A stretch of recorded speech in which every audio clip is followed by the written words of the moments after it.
যারা আখিরাত বিশ্বাস করে না তারা জন্মান্তরবাদে বিশ্বাসী। তারা বলে যে একজনের রূহ দুনিয়াতে আরেক শরীরে ফিরে আসে, একজনের আত্মা আরেকজনের শরীরে ফিরে আসে। দাদা খুব সৎ ছিল কিন্তু দাদা খুব কষ্ট করে গেছে, নাতি এখন বড় পদের অধিকারী, উচ্চশিক্ষিত বড় পদের অধিকারী, তো বলে যে দাদার আত্মা নাতি হয়ে আত্মপ্রকাশ করছে। আর যদি কেউ খারাপ কাজ করে মরে যায় তো বলে যে তার রুটা, তার আত্মাটা এটা কুকুর হইয়া শুকুর হইয়া ভূত ফেতনি হইয়া দুনিয়াতে আবার ফিরে আসে। এই জন্য ছোটোবেলায় আমরাও হিন্দুদের শ্মশান খোলা আছে না, ওখান দিয়ে যেতে ভয় পাইতাম, কয় যে এখানে সব ভূত থাকে। কি জন্য? কয় হিন্দু ফোড়া দিলে ভূত হয়ে যায়। এরকম একটা কথা আমাদেরও ছোটোবেলায় এরকম মুরব্বীরা বলতে বলতে আমাদের জেহেনে ঢুকে গেছে। কিন্তু না, কারার আত্মা দুনিয়াতে ফেরত আসে না। হইতে হইতে আমাদের মুসলমানদের মধ্যে চলে আসছে, কেউ মারা গেলে বড় প্রজাপতি ঘরে ঢুকছে, কয় যে রু পানি খুঁজতে আসছে, এই জন্য একটু পানি ছিটা দেয়, দিলে পানির ছিটা পেলে তো প্রজাপতি এমনি চলে যায়, ওই তো ওই যে পানি পাইয়া চলে গেছে, পানি খেতে আসছে। না, কারো রু আসে না। আবার অনেক সময় আমাদের মধ্যে এরকম আছে, কেউ মারা গেলে তার যে বিছনায় মারা গেছে ওখানে এক জগ পানি দিয়ে রাখে, কয় যে উনি পানি খাইতে আসবে তো আসি তো পানি পাবে না। এগুলি সব হিন্দুদের থেকে অমুসলিমদের থেকে আমাদের মধ্যে চলে আসছে। না, দুনিয়াতে আসবে না, বরং এটার হিসাবের জন্য আল্লাহ তাআলা বলে দিয়েছেন যে হাসর ময়দানে তোমাকে উঠাই লাগবে। অনুপেকা ফিসসুর ফাসায়কা মান ফিস সামাওয়াতি ওয়াল আরদ সুম্মা নুফিখা ফীহি উখরা ফাইদা হুম কিয়ামুন ইয়ানদুরুন। হযরত ইসরাফিল আলাইহিস সালাম সিংহার ফুঁক দিচ্ছেন। রাসূল বলেন যে দুনিয়াতে আমি নিজকে খুব সুখী মনে করব কি করি? ইসরাফিল আলাইহিস সালাম তো সিংহা মুখে নিয়ে বসেই রয়েছে, উনি তো শুধু একটা ওয়ার্ডার অপেক্ষায় আছে, আল্লাহ ওয়ার্ডার দেওয়ার সাথে সাথে ফুঁ দিবে। ওনার এই ফুঁয়ের সাথে সাথে সমস্ত আসমান জমিন, সমস্ত পাহাড়গুলো অতাকুনুল জিবালু কালহিনিল মানফুস, পাহাড়গুলো একবারে ধুনার তুলার মতো হয়ে যাবে, উঠতে থাকবে। এরপরে 40 বৎসর চলে যাবে এইভাবে। এরপরে দ্বিতীয় ফুঁক যখন দিবেন সমস্ত মানুষ কবর থেকে উঠবে। দৃশ্যটা দেখা যাবে কীরকম? কারণ কবর মসজিদের পাশে আছে, কারোর ঘরের নিচেও আছে, রাস্তার নিচেও আছে, খালের নদীর ভিতরেও আছে। কারণ কত কবর এখন নদীতে ভেঙে নদীর মাঝখানে। সব মানুষগুলো যখন কবর থেকে উঠতে থাকবে আল্লাহ তাআলা বলেন কান্নাহুম ইলা নুসুবিন ইউফিদুন, এরা কবর থেকে উঠিয়ে দৌড়তে থাকবে। সর্বপ্রথম কবর থেকে উঠবেন আমার নবী মুহাম্মদুর রাসূলুল্লাহ সাল্লাল্লাহু আলাইহি ওয়াসাল্লাম। এই জন্য রাসূল সাল্লাল্লাহু আলাইহি ওয়াসাল্লামের গুণবাচক যত নাম তার মধ্যে একটা নাম হলো হাসের, মানে তিনি সমস্ত মানুষকে জড়ো করিবেন। কারণ মানুষ জড়ো হবে কোন দিকে? সব রাসূলের পায়ের চিহ্ন দেখে হযরত আবু বকর ওমর রাদিয়াল্লাহু তাআলা আনহু তো পাশে শোয়া, ওনারা কবর থেকে উঠবেন, উঠে দেখবেন যে আল্লাহ রাসূল নাই, কিন্তু ওনার কবরের ওনার পাশে পায়ের চিহ্ন দেখা যায় কোন দিকে গেছেন, ওনারা যেতে দেখবেন। পাশে 10,000 সাহাবায়ে কেরামের কবর, লক্ষ লক্ষ মুমিনিনের কবর জান্নাতুল বাকিতে, এরাও দেখবে যে পায়ের চিহ্ন দেখা যায়, তো ওদিকে যেতে দেখবে। আপনারা যারা হজে গেছেন, মুজদালিফা রাত্রে শুয়েছিলেন তো, সকালবেলা যখন ঘুম থেকে উঠছেন, উঠে কি দেখছেন? সব কোন দিকে যায়। আপনি কাউকে বলতে হবে না যে ভাই কোন দিকে যাব, মক্কা শরীফ কোন দিকে, মিনা কোন দিকে, বলা লাগে না। ঘুম থেকে উঠে দেখেন যে সব যায়, তা আপনিও শুধু যেতে থাকবেন, যেতে যেতে আপনার মিনা এসে যাবে, মক্কা শরীফ এসে যাবে। হাসরের ময়দানটা ঠিক এরকম, কবর থেকে উঠবেন, মাঝে মধ্যে এরকম হয় কি আপনি ঢাকা গেছেন, সায়দাবাদ নামছেন, এমন সময় 2 দলে খুব গোলাগুলি মারামারি লাগছে, সব দৌড়ে, আপনিও দৌড়ে অনেক দূর গিয়ে তারপরে জিজ্ঞেস করেন ভাই কী হয়েছে? কয় যে 2 দলের মধ্যে মারামারি লাগছে। হয় না এরকম? মানে প্রথমে জিজ্ঞাসা করার সুযোগই নাই, থামার সুযোগ নেই, কারণ দাঁড়াইলে তো গুলি লাগবে। ঠিক কবর থেকে উঠি দৃশ্যটা, পরিবেশটা এমন হবে, কবর থেকে উঠি দাঁড়ানোর সুযোগ নেই, উঠিয়ে দৌড়তে থাকবে সব মানুষ, হাসরের ময়দানে উঠে যাবে। অবস্থা হবে এরকম, কারোর কোনো কথা নেই, কেউ কোনো কথা বলতে পারবে না। লা ইয়াতাকাল্লামুনা ইল্লা মান আযানা লাহুর রহমান, সব চুপচাপ। হাসরের যে দৃশ্য, কারণ দেখা যায় জাহান্নামকে 70,000 শিকল, এক এক শিকলের মধ্যে 70,000 ফেরেশতা ধরে রেখেছে টেনে, আর জাহান্নাম ধেয়ে আসছে, দৌড়িয়ে আসছে হাসর ময়দানের দিকে। এই সিনারি দেখলে আম্বিয়ে কেরাম আলাইহিসসালামও বলবে নফসি নফসি, আল্লাহ বাঁচাও বাঁচাও। কারণ হুঁশ থাকবে না সেদিন। আপনার আপনজন কে কোথায় আছে ওইদিকে তাকানোর তো সুযোগ থাকবে না, আপনার কি কাপড় পরা আছে না উলঙ্গ আছে ওই দৃশ্য দেখার সুযোগ থাকবে না, সব পেরিশান। এইদিকে সূর্য মাথার উপরে, গরমে সাঁতার কাটতে থাকবে, ঘামের মধ্যে সাঁতার কাটতে থাকবে। এরপরে আমল নামা আসতে থাকবে উড়ে উড়ে, কারোর আমল নামা ডাইন হাতে, কারোর আমল নামা বাম হাতে। ডাইন হাতে যে আসবে সে বুঝে যাবে যে ভালো, হা অমুক রাও কিতে আবিয়া। এরকম একটা অবস্থা আমাদের সবার সামনে আসতেছে। এই জন্য রাসূল সাল্লাল্লাহু আলাইহি ওয়াসাল্লামের হাদিস হইল লা তাজুলু কাদামা ইবনে আদম ইয়াউমাল কিয়ামা। ও দুনিয়ার মানুষ শুনে রাখো, হাসরের ময়দানে যে উঠছো তুমি, এখান থেকে এক কদম পা নাড়াতে পারবে না। যে জায়গায় আছো ওই জায়গায় দাঁড়িয়ে থাকবে।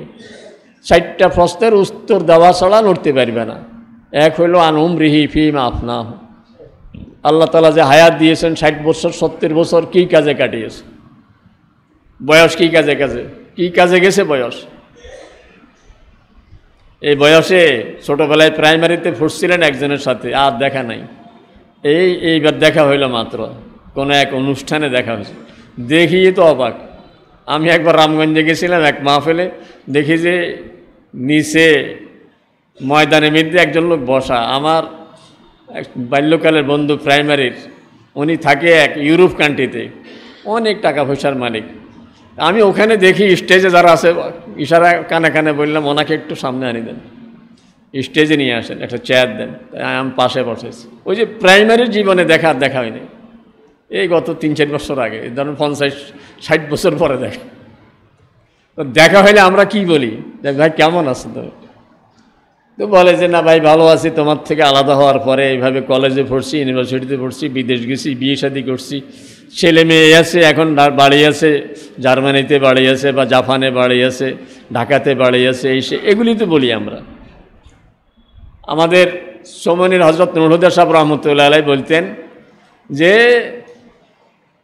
কবরের মধ্যে ফেরেশতারা আমার এই সারা জীবনের সব সঞ্চয় এগুলিকে দেখবে, খুলবে, কি আছে দিয়ে বলতেন যে এলাকায় পাগল আসছে, পাগল তার কাছে একটা ছোট্ট গাঁটটি আছে, পুটলি আছে, তার পুটলিটা কাউকে ধরতে দেয় না, এইটা ধরলে চিৎকার দিয়ে ওঠে। এখন বাচ্চাদের বড় আগ্রহ যে ভিতরে কি এমন, এ পাগল মানুষ, এর এমন কি আছে ভিতরে যে ধরলেই চিৎকার দেয়। এখন মুরব্বীদের ভয়ে ওর এগুলি ধরতেও পারে না, মুরব্বীরা রাগারাগি করে, এ তোরা পাগল নাকি। এরা অপেক্ষায় আছে যে ঠিক আছে বাড়ির থেকে দূরে ওই বাগান বাড়ির ভিতরে যে চিবা রাস্তা আছে ওখানে গেলে মুরব্বীরা তো থাকবে না, এই গাঁটটিটা খুলিয়ে যে দেখবো কি আছে ভিতরে। তো ওরা পিছে যাইতেছে, মুরব্বীরাও দেখছে যে ওরা ভদ্র, কিছু বলে না পাগলকে। ওখানে গেছে আর এবার ধরছে পাগলকে, পাগলে যত চিৎকার দেখাম নাই আর, কারণ মুরব্বীরা নাই তো, খুলিয়ে ছাড়ছে। খুলি দেখে যে ভিতরে আছে ওই কারা যে ডাব খেয়া, বা ডাবের মালা বলি না আমরা, ডাবের মালা বলি আর কি, ডাব খাই যে ডাবের যে 2 পাট হয়ে যায়, তো ওইটা ফেলে দিছে যে ওইটা ভিতরে রাখছে। ওরা বলে হ্যাঁ রে, এটা বোঝা বহন করতেছে ডাবের মালা, এটা না লাকড়ি হিসাবে ব্যবহার হবে না কোনো কাজে ব্যবহার হবে, এটা কেন বহন করে। আর কি আছে দেখে যে কার চশমা এক ভাঙ্গা চশমা, এক পা আছে এক পা নাই, গ্লাস নাই, ওরকম একটা চশমার ফ্রেম ভাঙ্গা, ওইটা নিয়ে আসছে। আর কি আছে, এটা বাদাম পাতা, বাদাম গাছের পাতা, লম্বা বড় পাতা, এরকম কাঠের একটা টুকরা, ছেঁড়া পলিথিন, মানে এমন এমন জিনিস যেটা একটারও কোনো দাম নাই। ওরা মানে পাগল পাগল বলি, আরে পাগলা কেন এগুলি বহন করতেছ, কোনো দাম নাই, খামাখা বোঝা বহন করস। হযরত নূর হুদা সাহেব রহমতুল্লাহ আলাইহি বলতেন যে শেষ পর্যন্ত এই বাচ্চারা পাগলকে ছেড়ে দিছে, পাগল সার্টিফিকেট দিয়ে ছেড়ে দিছে যে পাগল, এগুলি কেন বহন করে। কিন্তু এই পাগলা সামনে যাওয়ার পরে কোনো একজন লোক তাকে দেখি তার আফসোস হচ্ছে যে হায় রে, লোকটা না খেয়ে তো মরে যাবে, পেট ফিট লেগে আছে। তো কোনো এক দোকানদারকে বললে যে রে ওরা কিছু খাওয়ায় দে, টাকা আমি দেব। ওর খাওয়ার ব্যবস্থা হয়ে গেছে, ওর উলঙ্গ অবস্থা দেখি কোনো একজনের মানুষের দয়া হয়েছে, একটা পুরান হোক নতুন হোক একটা কাপড় দিয়ে দিছে, এই কাপড় পরাই দিছে, বলে তার একটা ব্যবস্থা হয়ে গেছে।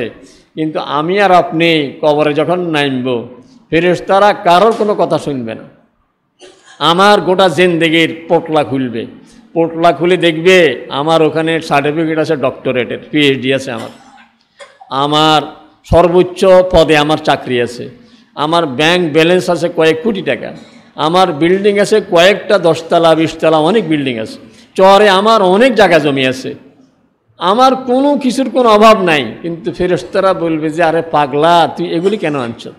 হাসর ময়দানে বিল্ডিং দিয়ে পার হওয়া যাবে না, কোটি কোটি টাকা দিয়ে পার হওয়া যাবে না, সার্টিফিকেট দিয়ে পার হওয়া যাবে না, দেখি তোর আসল জিনিস আছে কিনা, বল মার রব্বুক, তো রবকে বলবে যে হায় হায় লা আদরি, হা হা লা আদরি, হায় হায় এটা তো আমি জানি না। বলবে অমা দিয়ে নোক, তুই কোন নীতি চলছে দুনিয়াতে, তোর চলাফেরার নীতি কী ছিল? নীতি কী ছিল? যখন যেমনে তখন তেমনি, হা হা লা আদরি, এটা আমার জানা ছিল না। তো ফেরেশতারা কি ছেড়ে দিবে পাগলের মতো, এই পাগল থাক না? তখন তো আমার উপরে মাইর শুরু হয়ে যাবে, ঈমান নাই, আমার দিনদারি নাই, আমার নবীর সাথে পরিচয় নাই। বলে যে তখন তো এই কবরের মধ্যে শাস্তি চলতেই থাকবে এবং হাসরের ময়দান পর্যন্ত শাস্তি হইতেই থাকবে। এই জন্য আখিরাতের ইয়াকিন যদি আমাদের দিলের ভিতরে থাকে, তাহলে আমি বুঝবো যে না, আমার যেভাবে আমি চলি এইভাবে চলি, আমার পার হওয়া যাবে না, দুনিয়া তো সুখ আসবে না, কাল কিয়ামতের ময়দানও পার হওয়া যাবে না। আমি অনেক সময় একটা ঘটনা আপনাদেরকে বলছি, আমাদের পাক ভারত উপমহাদেশের একজন বুজুর্গ আলেম হযরত আশরাফ আলী থানভী রহমতুল্লাহ আলাইহি, উনি মুরিদ নিয়ে যাচ্ছেন, মুরিদ ওনার ভক্ত সাথে, তো রেলে যাবেন, ট্রেনে যাবেন, তো ট্রেনে ওনাদের সামান একটু বেশি হওয়ার কারণে উনি বুঝতেছেন যে এই এতটুকু লাগেজ এটা এমনি হাতে করে নেওয়া ঠিক হবে না, সরকারের যে চার্জ, যে ফিস ওটা দেওয়া দরকার। এই জন্য ভক্ত মুরিদকে বললেন, তুমি আমাদের লাগেজ এটাকে ওজন করে সরকারি যে চার্জ আছে ফিসটা দিয়ে আসো, টোকেন নিয়ে আসো। তো ভিতরে যারা কাউন্টারে বসা, ওরা দেখতেছে দুইজন বড় বড় বুজুর্গ মানুষ, একজন কাউন্টারের দিকে আসতেছে, ইনি এসে যখন বললেন যে আমাদের মালগুলি ওজন করে আমাদেরকে টাকা নেন, টোকেন দেন, তো ওরা বলতেছে যে না নিয়ে যান, কোনো অসুবিধা হবে না, কারণ বুজুর্গ মানুষ দোয়ার জন্য, তো নিয়ে যান। তো উনি বলতেছে যে না, আপনি আমাদেরকে ওজন করে মেপে আমাদের থেকে টাকা নিয়ে নেন। তো ওরা দুইজনে ভাবছে যে এনারা হুজুর মানুষ, ইংরেজি জানে না, মুরিদ কিন্তু ইংরেজি শিক্ষিত মানুষ। থানভী রহমতুল্লাহ মুরিদ হওয়ার কারণে লম্বা জামা গায়ে দিয়ে হাঁটে, আসলে বেচারা খুব উচ্চ শিক্ষিত। তো ওরা যে ইংরেজি বলতেছে একজন একজনকে যে পাগল নেই, আমরা বলি লাগবে না নেন। তো উনি বুঝে গেছেন ইংরেজি, বলতেছেন না ভাই আমি পাগল না, আমাদেরকে তো সামনে ধরবে এই জন্য। তো ওরা বলতেছে সামনে কোথায় ধরবে? ধরেন যদি সমুনি স্টেশনে উঠে, তো বজরায় ধরবে না, লাকসাম ধরবে না, কুমিল্লায় ধরবে না, ভৈরব ধরবে না, ঢাকায় ধরবে, কোথায় ধরবে আপনাকে? যেখানে আপনি নামবেন সেই কি বলে স্টেশনে আমরা ফোন করে দিব, আপনি নেমে যাবেন, কেউ ধরবে না। তো মুরিদ বলতেছে যে না, আমরা তো কবরে নামবো। কোথায় নামবো? কবরে নামবো। তাহলে সেখানে কি একটু ফোন করে দেওয়া যাবে যে আমরা সরকারি টাকা না দিয়ে এভাবে মাল নিয়ে আসছি? না, ওইটা তো পারা যাবে না, তাইলে টাকাটা নিয়ে নেন। এই জন্য আমার যদি সত্যি দিলের ভিতরে ইয়াকিন থাকে, আমাকে কবরে নামতে হবে, হাসরের ময়দানে আমাকে আল্লাহর সামনে হাজির হইতে হবে। এই জন্য আল্লাহ তাআলা বলেন, ও আম্মা মান খাফা মাকাম রাব্বি, যদি এই ভয় আমার দিলে থাকে যে কাল কিয়ামতের ময়দানে আল্লাহর সামনে আমি কি নিয়ে হাজির হব, আমার কি আছে। ঢাকাতে একবার এক ওয়ালের মধ্যে লেখা, কিছু কিছু লেখা আছে যেটা দিলের মধ্যে খুব লাগে, লেখা রাতে শুয়ে শুয়ে মৃত্যুর রিহার্সাল দিন, মানে মনে মনে ভাবেন যে আমি এই ঘুমের মধ্যেই আমি মরে গেছি। তো মরে গেলে সকালবেলায় আমার ওয়াইফ বা আমার ঘরে যারা আছে তারা আমার দেরি দেখি হয়তো আমার রুমে ঢুকবে বা এইভাবে আমাকে নাড়া দিবে, আমার গায়ে হাত দিয়ে তো চিৎকার দিয়ে উঠবে, শরীর ঠান্ডা হয়ে আছে। তা মরে গেলে তো শরীর ঠান্ডা হয়ে যায় কিছুক্ষণের মধ্যে, এবং আমার হাত ধরে নাড়া দিলে সারা শরীর নড়ে, তো চিৎকার দিয়ে উঠবে, ঘরের সব জায়গায় উঠবে, আশপাশের মানুষ দৌড়ে আসবে, দৌড়ে এসে পরামর্শ শুরু হয়ে গেছে, আপনাদের কেউ দূরে আসেনি? না, কেউ দূরে নেই, সব আশপাশে। তাইলে একটা জানাজার টাইম ঠিক করে ফেলি আমরা, এটা মাইক নামাই দিই, ঠিক হয়ে গেছে। আমি সকালবেলায় খবর হয়েছে আমি মারা গেছি, তো দুপুরের পরেই জোহর বাদ জোহর জানাজা অথবা বাদ আসর জানাজা, সিদ্ধান্ত হয়ে গেছে। এখন কবর করিবে কে, ধোয়াবে কে, কাফনে কাপড় আনবে কে, মাইকিংয়ের দায়িত্ব নেবে কে, সব সিদ্ধান্ত হয়ে গেছে। কিছুক্ষণের মধ্যে বাস আমার নিয়ে চলছে এখন কবরস্থানের দিকে। রাসূল সাল্লাল্লাহু আলাইহি ওয়াসাল্লাম বলেন, মুর্দা যদি নেককার হয় তো সে কবরের দিকে নিশ্চয় খাটিয়াই করে সে বলতেছে কাদ্দেমুনি কাদ্দেমুন, এর তাড়াতাড়ি নিয়ে যাও, তাড়াতাড়ি নিয়ে যাও। মেয়ে বিয়ের হওয়ার পরে চায় যে তাড়াতাড়ি সে স্বামীর কাছে চলে যাক, স্বামীর কাছে চলে যাক। সে বলে কাদ্দেমুনি কাদ্দেমুন, তাড়াতাড়ি নিয়ে যাও, কারণ আমার জন্য জান্নাত অপেক্ষা করতেছে। কারণ মৃত্যুর সময় তাকে জান্নাত দেখানো হয়েছে, সে বুঝে ফেলছে যে এই জান্নাত আমার জন্য অপেক্ষা করে। আর রাসূল সাল্লাল্লাহু আলাইহি ওয়াসাল্লাম বলেন যদি উল্টা হয় তাহলে বলে ইলা আইনা তাযহাবুনা বি, আরে আমাকে কোথায় নিয়ে যাচ্ছ? বলে যে এমন চিৎকার দেয়, যদি তার চিৎকার দুনিয়াবাসী শুনতো তাহলে কেউ তার আপনজনকে কবর দিত না। এই চিৎকার দেখে ইলা আইনা তাযহাবুনা বি, আরে আমার কোথায় নিয়ে যাচ্ছ? কারণ সে তো মৃত্যুর সময় জাহান্নাম দেখতে পেয়েছে, সে খুব ভয় পেয়ে গেছে যে জাহান্নামের দিকে আমাকে নিয়ে যাচ্ছে। এই জন্য আমি রাত্রে শুয়ে শুয়ে চিন্তা করি যে আমি মারা যাওয়ার সময় কি রহমতের ফেরেশতা আসবে না আযাবের ফেরেশতা আসবে, আমার সাথে কে যাবে? রাসূল সাল্লাল্লাহু আলাইহি ওয়াসাল্লাম বলেন মৃত্যুর পরে তার সাথে তিনটা জিনিস যায়, আপনজন যায় কবর পর্যন্ত, তার কিছু মাল সামানা যায়, একটা টুকরি, একটা লোটা বদনা, একটা খন্তা, কোদাল, এগুলি কিছু সামানা ওখানে যায়। কাজে দুইটা ফেরত চলে আসে, আপনজনও চলে আসে, খন্তা কোদাল টুকরি এগুলি বাইরের দিকে নিয়ে যায়, কিন্তু একটা জিনিস তার সাথে থেকে যায়, এইটা কেউ দেখে না এবং এটাকে বাছাই করার কোনো সুযোগ নেই। আপনি ঢাকা যাচ্ছি, আমার ঘরের মধ্যে অনেক জামা, অনেক পায়জামা, অনেক গেঞ্জি, কিন্তু আমি তো এতগুলি নেই না, সব আমার বিবি বেছে দেয়। ধরেন জামা 3টা নিলে চলবে, পায়জামা 2টা নিলেই চলবে, লুঙ্গি একটা নিলেই চলবে, তোয়ালি একটা নিলেই চলবে, এইভাবে। তো আমার আমলগুলি বেছে দেওয়ার কোনো সুযোগ নেই। আমরা একটু বেছে দেই, এ লোকের কিছু ভালো আছে, কিছু খারাপ আছে, খারাপগুলি সব রেখে দিব, ভালো ভালো সব কবরে দিয়ে দিব, কোনো সুযোগ নেই। এই জন্য আল্লাহ তাআলা আমাদের সকলকে তৌফিক দান করুক, আখিরাতের ইয়াকিন যেন আমাদের দিলে বসে। এবং আল্লাহ তাআলা বড় সুযোগ করে দিয়েছেন যে তুমি আমার ভয়ে একটু চোখের পানি ফেলো, আমাকে বলো, তো তোমার সব গুনাহ তো মাফ করে দিতে আমি তৈরি হয়ে রয়েছি। এই জন্য আল্লাহ তাআলার কাছে অতীতের জন্য মাফ চেয়ে নিব, আখিরাতের জন্য। আল্লাহ রাসূল বলেন ওই লোক বড় বুদ্ধিমান যে বুঝতে পারছে যে আমি বিদেশে আসছি, বিদেশে কন্ট্রাক্টে আছি, 5 বছর কন্ট্রাক্টে, এরপরে চলে যাব। তো এই বিদেশ থেকে আস্তে আস্তে দেশে সব পাঠায়, আগে কর্জ পরিশোধ করে, এরপরে বাবার জন্য কিছু পাঠায়, আর বলে যে আব্বু কিছু কিছু সঞ্চয় করেন, বাড়িতে ঘর করে, লক্ষ্মীপুর বাজারে একটা দোকানের জন্য ভিটি কিনে, চরে কিছু জায়গা জমি কিনে, ব্যাংকে টাকা পয়সা জমায়, সব ঘুষাইয়া এক সময় চলে আসে। এদিকে সব খুশি, আত্মীয়স্বজন খুশি, অমুক আসতেছে। সে যদি বিবাহ না করে থাকে তার কাছে মেয়ে দেওয়ার জন্য সব ব্যস্ত, কারণ তার বাজারে দোকান আছে, ব্যাংকে অনেক টাকা আছে, চরে জায়গা জমি আছে, বাড়িতে বিল্ডিং আছে, মানে খুব একটা সফল মানুষ। আর আরেকজনে বিদেশ গিয়ে দেশের কথা ভুলিয়ে গেছে, হে যায়া আর খোঁজখবর নেই, বাবার জন্য টাকা পাঠায় না। যাদের থেকে কর্জ নিয়ে বিদেশ গেছে ওদের কর্জ পরিশোধ করা চিন্তাও করে না। শেষ 5 বছর পার হওয়ার পর আসবে কীভাবে, আসার খরচও নাই। তো পুলিশের কাছে ধরা দিছে, আর পুলিশ 6 মাস জেল খাটাইয়া মাথার চুল ফালাইয়া দেশে পাঠাই দিছে। দেশে আসি বলে উমরা করিয়ে আসি। কিসের উমরা করিয়ে আসছি? আমার সামনে 2জন বাসে বসা, ঢাকার থেকে আসতেছি, তো ওরা রাত হয়ে গেছে আমার, তো ওরা 2জনে ওই যে সৌদি আরব ছিল তো একটা আরবি টারবিও কয়। তা আমি বললাম কি ভাই লাগে বিদেশ থেকে আসছেন? কাজে হুজুর বিদেশ থেকে আসছে। তা আমি বললাম লাগেজ কি আপনাদের, ধরা খাইছেন লাগে? কয় যে হুজুর হ ধরা খাইছি। তা আমি আর কিছু বলি নাই, চুল ফালানো দনজনের, মাথার চুল ফালানো। এখন বাড়িতে আসতেছে রাত করি, কারণ দিনের বেলায় এসে সব দেখবে, ধরা দেবে, অমুকে দেখছে, অমুক আসছে তো আপনার টাকা দেয় না, যায় ধরবে, এই জন্য রাত করেই আসছে। এখন তাকে দেখলে তো মা কাঁদা দিবে, আহা আমার জাদু শুকিয়ে আসছে, আর মাথার চুল ফেলাই আসছে, যাই হয়তো বলবে যে মা উমরা করেই আসছে। আসলে কিসের উমরা? জেলখানার উমরা, এটা বাইতুল্লাহ শরীফের উমরা না। এখন আমার অবস্থা কি হবে যদি আমি এরকম প্রস্তুতি ছাড়া কবরে নেমে যাই? কি হবে অবস্থা আমার? আমি তো সেই মাথা চাঁচা বেটার মতোই হয়ে যাব। আল্লাহ তাআলা আমাদের সকলকে তৈয়ার হওয়ার তৌফিক দান করো। যারা সুন্নত পড়েননি সুন্নত পড়ে না। আল্লাহ রাব্বুল আলামিন আমাদেরকে দুনিয়াতে স্বল্প সময়ের জন্য সৃষ্টি করেছে।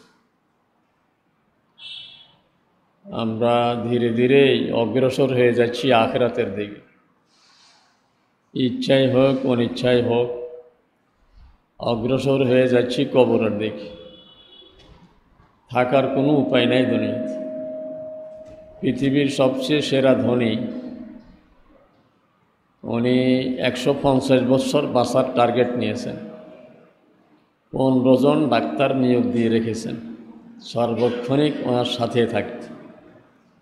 ওনার প্রতিটি খাবার ওনার প্রতি মুহূর্তে শারীরিক অবস্থা এগুলি চেক করত, কিন্তু 50 বছরের সময় মারা গেছে।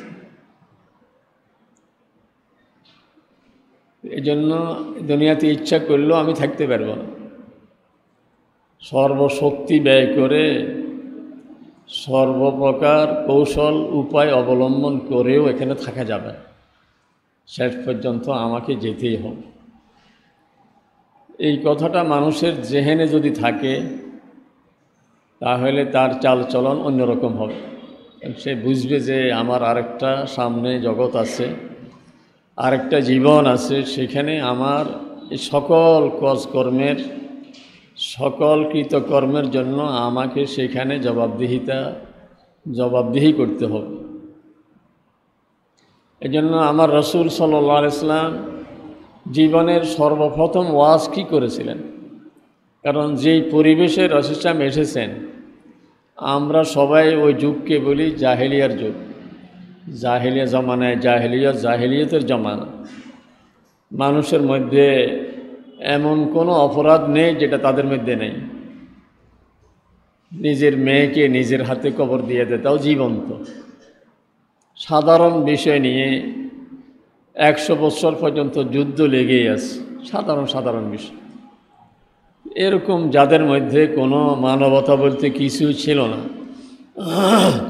এই লোকগুলোকে ঠিক করার জন্য রাসূল সাল্লাল্লাহু আলাইহি ওয়াসাল্লাম কী ফর্মুলা, কী পদ্ধতি অবলম্বন করেছেন যে এদেরকে কীভাবে ঠিক করব। এজন্য জীবনের প্রথম ওয়াজ, প্রথম 3 বছর তিনি গোপন ছিলেন। যারা দেখা করত ওদেরকে দাওয়াত দিতেন, প্রকাশ্যে দাওয়াত দেওয়া শুরু করেননি। কিন্তু 3 বছর পরে যখন আল্লাহ তাআলার পক্ষ থেকে নির্দেশ আসছে, ফাসদা বিমা তুমার, যে আপনার কাছে যে ওহী আসছে এটাকে প্রকাশ্যে এবার মানুষকে জানিয়ে দেন। রাসূল সাল্লাল্লাহু আলাইহি ওয়াসাল্লাম বাইতুল্লাহ শরীফের পূর্ব দিকেই, কাছে হলো সাফা পাহাড়, দূরে হলো মারওয়া পাহাড়। যে সাফা মারওয়া হাজী সাহেবরা সাড়ি করে, হজের একটা অংশ। তো সাফা পাহাড়ের উপর উঠছেন, উঠে যেহেতু সাফা পাহাড় বাইতুল্লাহর একেবারে কাছে, এখানে যারা আছে বাইতুল্লাহর আশপাশে সকলকে দেখা যায়। তো ওখানে দাঁড়িয়ে নাম ধরে ধরে, গোত্রের নাম ধরে ধরে, যে কুরাইশ বা বনু হাশেম, বনু আব্দে মানাফ, বনু খুজাইমা, এই নাম ধরে ধরে গোত্রের সবাই দৌড়ে গেছে ওখানে। রাসূল সাল্লাল্লাহু আলাইহি ওয়াসাল্লাম প্রথম যে ওয়াজ করলেন সেটা ছিল, ইন্নাকুম তামুতুন কামা তানামুন ওয়া তুবআসুনা কামা তাস্তাইকিজুন। ও আমার আপন জনেরা, ও আমার বংশের লোকেরা, শোনো, তোমরা যেভাবে ঘুমাও এভাবে মরে যাবে। ঘুম আর মৃত্যু এটা তো সকলের কাছে একেবারেই কোনো সন্দেহ নাই, সন্দেহের ঊর্ধ্বে নিশ্চিত জিনিস। ঘুম আর মত, বলে যে ঘুম তোমাদের, মৃত্যুটা ঘুমের মতো। এর পরেরটা হলো মূল টার্গেট। বলতেছেন শোনো, ঘুম থেকে যেভাবে জেগে উঠো, মৃত্যুর পরে কবর থেকে আবার উঠবে। এটাই ছিল প্রথম কথা। ঘুম থেকে যেভাবে তুমি একসময় জেগে যাও, জেগে উঠো, মৃত্যুর পরে কবর থেকে তুমি উঠবে। তখন এই মক্কা শরীফের এক কাফের আস ইবনে ওয়াইল, সে দৌড়ে গিয়ে পুরান কবরস্থান থেকে একটা হাড় খুঁজে নিয়ে আসছে। রাসূলের সামনে এনেই সেটাকে এইভাবে ধরে মোচড় দিয়ে একবারে পাউডার বানিয়ে দিছে, চূর্ণ বিচূর্ণ হয়ে গেছে। বলে যে মাই ইউহিল ইযামা ওয়া হিয়া রামীম, এই হাড় যেটা একবারে পৌঁছে শেষ, যেটা নিজের কোনোই কিছুই নাই, এইটার থেকে আল্লাহ তাআলা আবার মানুষ বানাবে? কি বলো তুমি এ সমস্ত কথা? তো আল্লাহ তাআলা বললেন, কুল ইউহয়িহাল্লাযী আনশাআহা আউওয়ালা মাররা, যে আল্লাহ একসময় এই হাড়ও তো ছিল না, যে আল্লাহ শূন্য থেকে, জিরো থেকে একটা মানুষকে সৃষ্টি করতে পারছেন, সে আল্লাহ পুনর্জীবিত করতে তো আরও অধিক সক্ষম।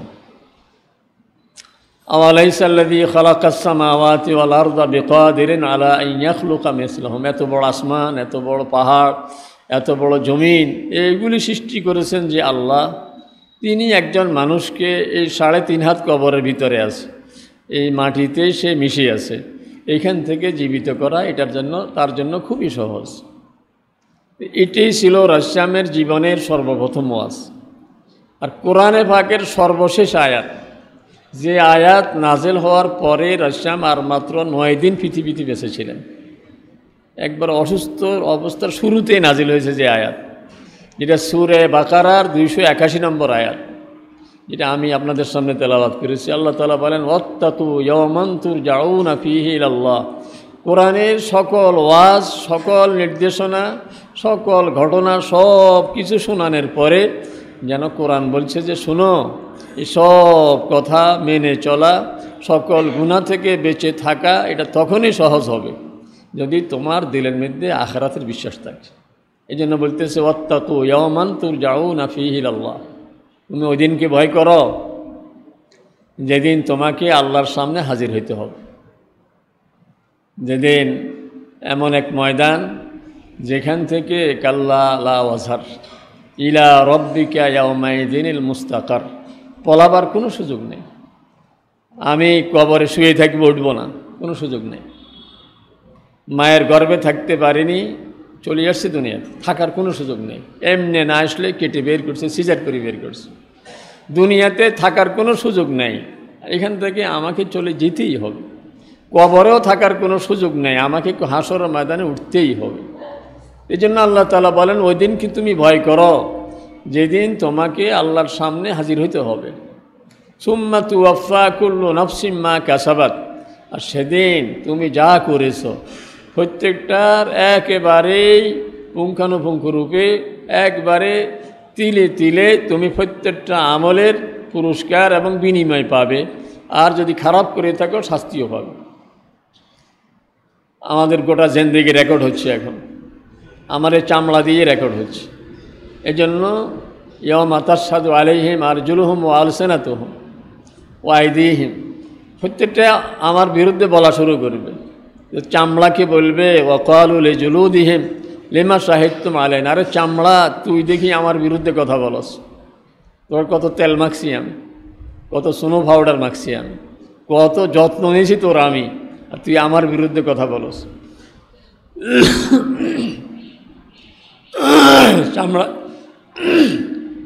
চামড়ায় বলবে আনতাকান আল্লাহুল্লাযী আনতাকা কুল্লা শাই। আরে মোবাইল এরকম অডিও ভিডিওর যে সমস্ত রেকর্ডিংয়ের যত ব্যবস্থা, ওই সব ফিতাগুলো এইগুলি তো আমার চামড়ার সে কত দুর্বল ছিল। তোমার সামনে মোবাইল ধরে যখন বলছে যে বলেন, বলে আগে এটা বন্ধ করেন, কেন বলেন, ভয়ে বলতেছে না যেহেতু রেকর্ড হয়ে যাচ্ছে। তো ও আমার, তুমি ওইটাকে ভয় করছো যে রেকর্ড হচ্ছে, তো চামড়া যে তোমার জিন্দেগি রেকর্ড হচ্ছে তুমি সেটা বুঝো নাই কেন? এই জন্য আল্লাহ তাআলা কোরআনে পাকে বিভিন্ন ঘটনাও বলছেন দুনিয়ার মানুষের বুঝার সহজ হওয়ার জন্য, যে কিয়ামত যে হবে, হাসর ময়দানে যে আমাকে উঠা লাগবে, এগুলি বুঝার জন্য। যেমন আমরা শুক্রবারের আমলের মধ্যে একটা আমল হলো সূরা কাহাফ পড়া। প্রতি জুমার দিনে যদি কেউ সূরা কাহাফ তেলাওয়াত করে, একবারে মানে গত রাত থেকে, বৃহস্পতিবার দিবাগত রাত থেকে তো শুক্রবার শুরু হয়ে যায়। আপনি দিনে ব্যস্ততার কারণ হলে রাত্রে ভয় নিতে পারেন। সূরা কাহাফ যদি তেলাওয়াত করেন তো রাসসাম বলেন যে আগামী 1 সপ্তাহ পর্যন্ত তার সাথে আল্লাহর পক্ষ থেকে একটা নূর থাকবে, মানে ইমানের নূর থাকবে। সে পথভ্রষ্ট হবে না, গুনাহের পথে যাবে না, যেহেতু আল্লাহ তাআলা এর উসিলায় তাকে হেফাজত করবে। তো সূরা কাহাফের এত ফজিলত কেন? কিন্তু সূরা কাহাফের নানান দিকের মধ্যে এটা একটা আছে। সূরা কাহাফ, এই যে কাহাফ, কাহাফ শব্দের অর্থে গুহা। অতীতে 7 জন লোক, এরা এক জালিম সরকারের আমলে, যে কে ছিল কাফের, মানুষকে ঈমান আনার মানে কোনোভাবে বুঝতে পারলে হত্যা করত, ঈমান আনতে দিত না কাউকে সুযোগ। ওই সময়ে 7 জন যুবক, এরা নিজের ঈমান রক্ষার্থে এক গুহায় গিয়ে আশ্রয় নিয়েছে। এরা ওখানে গিয়ে ঘুমিয়ে পড়ছে। ওদের সাথে একটা কুকুরও ছিল। ওই কুকুরটা গুহার মুখে ওয়াকাল বহুম বা সেতুন জেরাইহি বিল ওয়াসিদ, আল্লাহ তাআলা বলেন গুহার মুখে কুকুরটা হাতকে এভাবে বাড়িয়ে এভাবে বসে রয়েছে। লাবিত তলাত আলাইহিম লাওয়াল্লাইতা মিনহুম ফিরারা, আল্লাহ তাআলা বলেন দৃশ্যটা ছিল এমন দেখলে আপনিও ভয় পেয়ে যেতেন, কারণ কুকুরটা এইভাবে বসে আছে, মনে হয় যেন পাহারা দিচ্ছে, আসলে কুকুরও ঘুমে। আর যারা 7 জন ঘুমিয়েছে ওরাও মাঝে মধ্যে এদিক উলট ফলট করে, একবার বাম পাশে আবার ডাইন পাশে, কারণ একাধারে যদি এইভাবে শুয়ে থাকে তো পিঠির মধ্যে পছন্দ ধরবে। এই জন্য আল্লাহ তাআলা বলেন এদেরকে আমি উলট ফলট করাইতেছিলাম যাতে মানুষ বুঝতে পারে যে ওরা মানে এই জীবিত আছে। এরা এইভাবে ঘুমিয়েছিল। 300 বৎসর পরে এরা ঘুম থেকে উঠছে। 300 বৎসর পরে যখন ঘুম থেকে উঠছে, ক্বালা কায়লুম মিনহুম কাম লাবিসতুম, একজনে বলল যে ভাই কতক্ষণ ঘুমাইলেন? ক্বালু লাবিসনা ইয়াওমান আও বা'দা ইয়াওম, বলতেছে কতক্ষণ ঘুমাইছি, মানুষ কি বেশি ঘুমায়নি, ঘুমাইলে একদিন ঘুমাইছি 24 ঘন্টা, না হয় একদিন পুরাও হয়নি। তো ওরা আঁচ করতে পারে না কতক্ষণ ঘুমাইছে। বলে ফাবাসু আহাদাকুম বিওয়ারিকিকুম হাদিহি ইলাল মাদিনা, পকেট থেকে মুদ্রা বের করে, আর ওই সময় মুদ্রা ছিল কয়েন, মানে কাগজের টাকা নয়, তো মুদ্রা বের করে বলতেছে একজনকে যে ফাবাসু আহাদাকুম বিওয়ারিকিকুম হাদিহি ইলাল মাদিনা, একে একটু শহরে পাঠিয়ে দাও, ফালিয়াতিকুম বিরিজকি মিনহু, সে আমাদের জন্য একটু খাবার নিয়ে আসুক, ওয়ালিয়াতালাত্তাফ, এবং সে খুব সতর্কতা অবলম্বন করবে, কারণ আমরা তো এখানে পালিয়ে আসি, যদি কেউ আঁচ করতে পারে টের ভাই আমরা এখানে আছি তো আবার ধরে নিয়ে যাবে। তো ও জন্য বাজারে পাঠাইছে একজনকে। তো ও বাজারে গিয়ে যখন দোকানে সদাই করে টাকাটা দিছে, দোকানদার টাকা হাতে পেয়ে বলতেছে যে ভাই টাকা কই পেয়েছেন? আশ্চর্য প্রশ্ন, আমার পকেটের টাকা আপনাকে দিছে, আপনি বলতেছেন কই পেয়েছেন? আমরা বাজারে গেলে এটা কি কেউ জিজ্ঞেস করেনি যে ভাই টাকা কই পেয়েছেন? বলে কি বলেন এই টাকা কই পেয়েছেন? আমার পকেটের টাকা আপনাকে দিছি। আপনার পকেটের টাকা মানে এটা তো 300 বছর আগের টাকা। কি বলেন 300 বছর আগের? ধরেন এখন হলো 2024, তো ওখানে 2024-এ লেখা আছে টাকার মধ্যে, কিন্তু ওই সন যে সনে সদাই করতে গেছে ওটা ছিল 2324। 2324 বলে যে এখন তো 2324 সন, আপনি তো টাকা নিয়ে আসছেন 2024 সনের। কি বলেন? এইটা নিয়ে আশপাশের মানুষ সব জড়ো হয়ে গেছে যে এই লোকের কাছে এই টাকা, এটা তো দেখেন যে ছবি দেওয়া আছে, আমার টাকার মধ্যে ছবি থাকে না? ওখানে হয়তো ছবি ছিল অথবা নাম ছিল, বলে যে বাদশার নাম আছে দেখেন, এটা তো 300 বছর আগের বাদশা। তো আল্লাহ তাআলা বলেন ওয়াকাযালিকা আসারনা আলাইহিম লিয়ালামু আন্না ওয়াদাল্লাহি হক, আল্লাহ তাআলা বলেন এইভাবে আমি ঘটনাটা ঘটাইছি কেন? দুনিয়াবাসী যেন বুঝতে পারে যে আল্লাহ 300 বছর পরে মানুষকে আবার ঘুম থেকে উঠাইতে পারে, তিনি 3000 বৎসর পরে, 3 লক্ষ বৎসর পরেও আবার উঠাইতে পারে। এই জন্য কিয়ামত এটা যে বাস্তব, এটার মধ্যে কোনো সন্দেহ নেই। কিয়ামতের ময়দানে আমাদেরকে উঠা লাগবেই। আল্লাহ তাআলা কোরআনে পাকের এই যে মক্কা শরীফে নাজিল হওয়া সূরাগুলো 86টা সূরা, 86টা সূরা হলো মক্কা শরীফে নাজিল হওয়া সূরা। এই সূরাগুলো বেশিরভাগের মধ্যে কথা এটাই, শুধু আখিরাতের বর্ণনা, ইজাস সামাউন ফাতারাত, ইজাস সামাউন সাক্কাত, ইজাস শামসু কুবিরাত, সব বর্ণনা যে দুনিয়া একসময় শেষ হয়ে যাবে, হাসরের ময়দানে আমাকে উঠা লাগবেই। এই জন্য আখিরাতের ইয়াকিন, এটা ঈমানের মোট 6টা কথার মধ্যে বেশি গুরুত্বপূর্ণ কথা দুইটা কথা বেশি গুরুত্বপূর্ণ। এই জন্য যেখানে রাসূল বলছেন বেশিরভাগ এটাই বলছেন, মান কানা ইউমিনু বিল্লাহি ওয়াল ইয়াউমিল আখির, যে আল্লাহকে বিশ্বাস করে, আখিরাত বিশ্বাস করে। বাকি 4 কথা এই 2 কথার ফাঁকে হয়ে গেছে, কিন্তু এই 2টার গুরুত্ব বেশি। আমি আল্লাহকে বিশ্বাস করি, আমি আখিরাত বিশ্বাস করি। যদি আখিরাতের বিশ্বাস থাকে তাহলে একজন মানুষ অন্যায় করেই বুঝতে পারে যে আখিরাতে এটার জন্য কিন্তু আমাকে ধরা আছে, আমাকে এটার জবাব দেওয়া লাগবে। এই জন্য গোটা সমাজ আপনি ঠিক হবে কখন? যদি আখিরাতের ইয়াকিন দিলের মধ্যে বসে। সাহাবায়ে কেরামের জমানায় 2-1টা অপরাধ যদি কেউ করে থাকেন, তো অপরাধ সাধারণ, কিন্তু পেরেশান হয়ে গেছেন যেহেতু আখিরাতে ধরা আছে, যে আমি আখিরাতে বিপদে পড়ে যাই নাকি। আবু বকর রাদিয়াল্লাহু তাআলা আনহু একজন সাধারণ সাহাবী, হযরতে হারেসা রাদিয়াল্লাহু আনহু ওনাকে কি একটা কথা বলছিলেন, কিন্তু কথা বলার সাথে সাথে ওনার মুখ একটু কালো হয়ে গেছে, মুখ মলিন হয়ে গেছে। আবু বকর রাদিয়াল্লাহু তাআলা আনহু ওই চেহারার দিকে তাকিয়ে বুঝতে পারছেন যে ওনার মনে কষ্ট গেছে, সাথে সাথে হাত ধরছেন। হাত ধরি বলেন যে ভাই আমাকে মাফ করে দেন, এটা বলে নাই, বলে যে যেই কথা আপনাকে বলছি ওই কথাটা আমাকে ফেরত দিয়ে দেন। আমি যদি বলি থাকি যে আরে তুমি বেকুফ, তা বলে দেন আমাকে যে তুমি বেকুফ, বা সমান সমান হয়ে গেল। তো ওই লোক বলতেছে যে ভাই আমি আপনাকে চিনি, আপনার কথা কোরআন শরীফে আছে। কারণ আল্লাহ তাআলা হিজরতের ঘটনা বলার সময় বলছে ইল্লা তানসুরুহু ফাকাদ নাসারাহুল্লাহ ইযা আখরাজাহুল্লাযীনা কাফারু সানিয়া ইসনাইন। ও দুনিয়ার মানুষ, আমার রাসূলের সাহায্য তোমরা যদি না করো তো আল্লাহ সাহায্য করবে। কারণ আল্লাহ তো হিজরতের মুহূর্তে সাহায্য করছে যখন ওনারা দুইজন ছিলেন। দুইজনকে, একজন রাসূল সাল্লাল্লাহু আলাইহি ওয়াসাল্লাম আর একজন আবু বকর। ওনার কথা তো কোরআন শরীফে আছে, আপনার কথা কোরআন শরীফে আছে, আর আমি জানি না যে আপনি কে, আমি কেমনে আপনাকে এই কথাটা বলব। কিন্তু হযরত আবু বকর রাদিয়াল্লাহু তাআলা আনহু ফেরেশান যে কিয়ামতের ময়দানে যদি সে আমাকে ধরে, আল্লাহর কাছে যদি বিচার প্রার্থী হয় যে আল্লাহ হযরত আবু বকর আমাকে এরকম কথা বলেছিল, আমি এখন এটার বিচার চাই, তাহলে কি উপায় হবে? তো আবু বকর রাদিয়াল্লাহু তাআলা আনহু বলতেছে যে বলো, তাড়াতাড়ি বলো, না হয় আমি রাসূল সাহেবের কাছে নালিশ করি।